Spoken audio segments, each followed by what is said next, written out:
জনগণের টাকা যারা মারে তাদের যে কি হিসাব দিবে আমার তো বুঝে আসে না।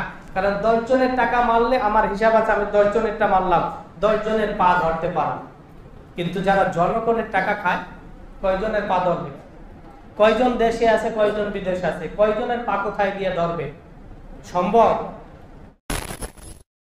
হকুল্লাহ, হকুল ইবাদ, হকুল্লাহ, আল্লাহর হক। নামাজ পড়েন নাই, রোজা রাখেন নাই, হজ ফরজ ছিল করেন না, যাকাত ফরজ ছিল করেন নাই, আল্লাহ তাআলা বলেন হকুল্লাহ, আমি মাফ চাইলে মাফ করে দেব। কিন্তু হকুল ইবাদ, বান্দার হক, 1 টাকা মেরে খেয়েছেন, 10 টাকা মেরে খেয়েছেন, 1 টাকা মারাও যে অপরাধ, 1 কোটি টাকা মারাও সে অপরাধ।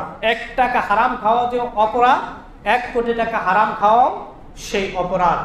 আল্লাহ রাব্বুল আলামিন বলেন, ততক্ষণ পর্যন্ত আমি ক্ষমা করব না যতক্ষণ না যার থেকে টাকা আনার পরে টাকা তাকে বুঝিয়ে দিল না, তার টাকাকে আত্মসাৎ করলো, টাকা খেয়ে ফেললো, সে ততক্ষণ পর্যন্ত মাফ করবেন আল্লাহ যতক্ষণ না সে ব্যক্তি মাফ না করে।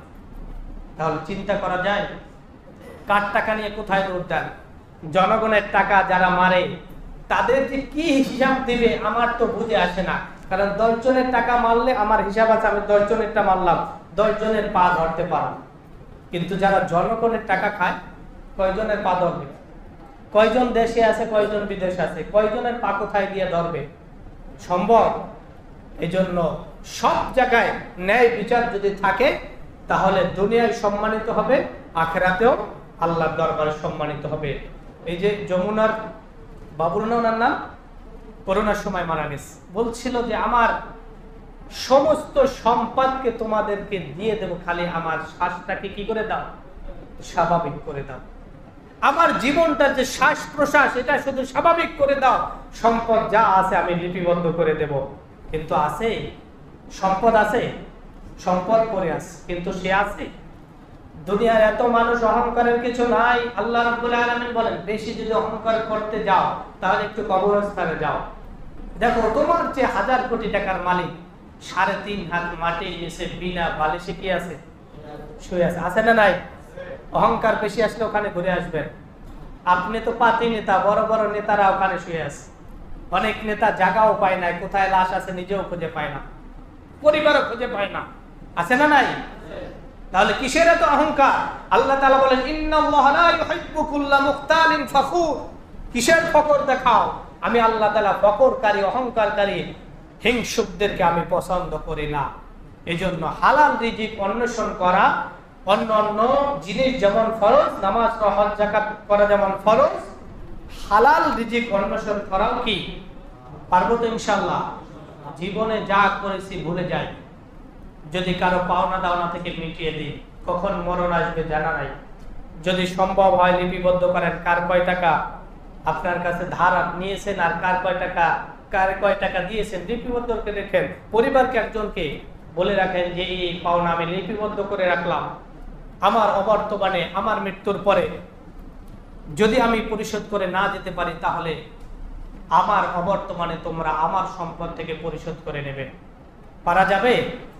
মৃত্যুর কোনো গ্যারান্টি নেই। যে কোনো সময় মানুষগুলো যে কোনো অবস্থায় মৃত্যু হয়। হঠাৎ করে যে বন্যাটা হলো, এই বন্যাটা কেউ কল্পনা করেছি আমরা? হিন্দু ভাইদেরকে বলি, যারা একটা মন্দির একটু কোন রকম নিজের আগুন ধরিয়ে দেয় না, অন্যই দিল মনে করলাম, তাই তোমরা একেবারে শাহবাগে চলে আসো দল বল নিয়ে, আমরা শেষ। এখন যে তোমার দাদাই পানি ছেলে ডুবিয়ে দিল গ্রাম সে গ্রাম, এখন তোমরা আসো না কেন? তোমাদের মন্দির নাই সেখানে? আছে না নাই?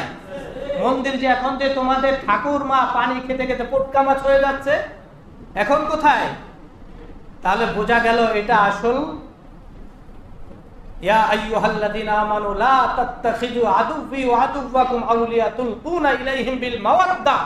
আল্লাহ তাআলা বলেন, কাফেরদেরকে কখনো বন্ধু রূপে গ্রহণ, তোমরা ওদেরকে বন্ধু ভাবো, কিন্তু ওরা কখনো তোমাদেরকে বন্ধু ভাবে না।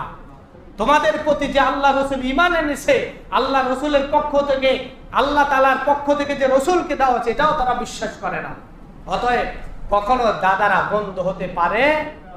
কখনো পারে না।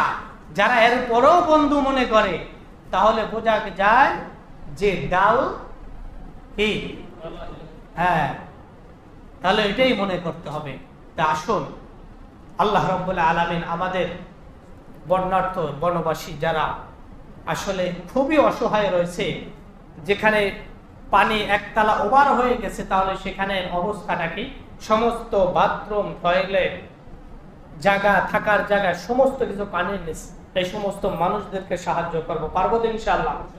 নিজে যার যতটুকু আছে, যে যতটুকু সামর্থ্য আছে, সে ততটুকু দিয়ে আমরা সহযোগিতা করব।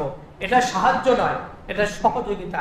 আমার ভাই, আমার বোন, আমার মা, আমার বাবা, আমার আত্মীয় সেখানে কি আছে, অসহায় আছে, সেখানে অসহায় আছে, তাদের খাবারের সমস্যা, পানির সমস্যা, বিশুদ্ধ পানি তো নাই কোথাও, খাবারের কোনো ব্যবস্থা নাই, কারণ সবই তো পানির নিচে।